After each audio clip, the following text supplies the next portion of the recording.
Допълнително правителството отпусна целева субсидия в размер на 500 000 лева за храм Света Петка в Русе. Затова се радвам, че заедно с средствата, които бяха отпуснати по тази трансгранична програма между Румъния и България,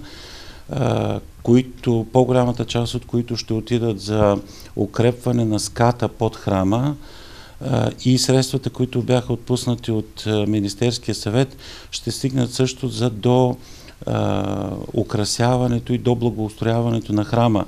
Защото в момента, ако ви се случи да посетите храма, ще видите, че има изключително много пукнатини по самата конструкция на храма.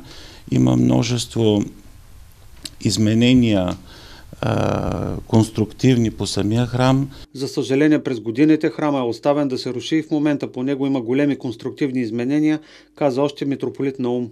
И се надявам, че голяма част от предвидените в проекта строително-ремонтни работи ще бъдат изпълнени, но притеснявайки се да не би по някакъв начин нещо да не бъде досвършено, нещо да не бъде доправено, благодарим и за тези 500 000, които ще позволят да върнем след укрепването и след основните неща по укрепването и стабилизирането на храма и блясъка на самия храм.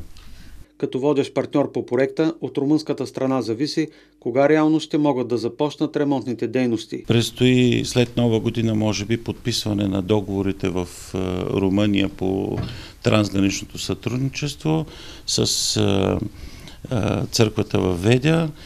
Тогава мисля, че по румънско законодателство има задължителна обществена поръчка, която е между 6 и 9 месеца. Имаме уверението на кметството и на областния управител в Гюргево и на кметството в Ведя, че ще се постараят максимално да улеснят провеждането на тази обществена поръчка, за да можем да пристъпим и към строително-ремонтните дейности. По проекта за укрепване на храм Света Петка са предвидени над 800 000 евро.